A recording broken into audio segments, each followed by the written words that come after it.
આજે તો સ્ટેશનમાં બેઠો ને થઈ ગઈ કમાઈ. ગુડ મોર્નિંગ, જય દ્વારકાધીશ. કેમ છો બધા? સ્વાગત છે એક ન્યૂ વ્લોગમાં. તમે બધા વિચારતા હશે સવારમાં સ્ટેશનમાં શું કરે છે, તો આપણે બેનને જવું છે મૂકવા. હા, સ્ટેશન લગીને મૂકવા આવું. બાકી વ્યૂ જો વ્યૂ છે મસ્તીનો, જો હાલે. ચલો, ટ્રાફિક તો હે નહીં બાલિયામાં કઈ. આરામ થઈ જાજો, દરવાજે ટીંગાતા નહીં, બરોબર? ફરિયાદ ન આવી જાય, બાકી મારે આવવું પડશે આજે. ચાલો બેઠી ગયા આપણે જમવા માટે. મગ ભાત જે ખાતે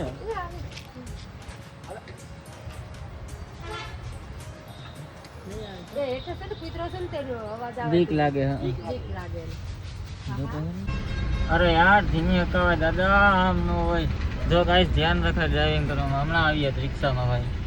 તો ગાઈસ હું સ્ટેશનમાં બેઠો તો એક્સપેરિમેન્ટ કરતો હતા કે પબ્લિક હું રિએક્ટ કરે ને પૈસા આપે કે નહીં. તો પબ્લિક તો હાથે પૈસા દેવા માંડી. પછી હું ઊભો થઈ ગયો. બાકી આ બિઝનેસ કર્યા જેવું છે, ઇન્કમ ચાલુ થઈ જાય આપણે. મજાક કરું છું ગાઈસ. બાકી ચાલો આ વ્લોગ અહીંયા સુધી રાખીએ. વ્લોગ પસંદ આવ્યો તો લાઈક શેર ને ફોલો કરી દેજો. હું મળું તમને નેક્સ્ટ વ્લોગમાં. બાય.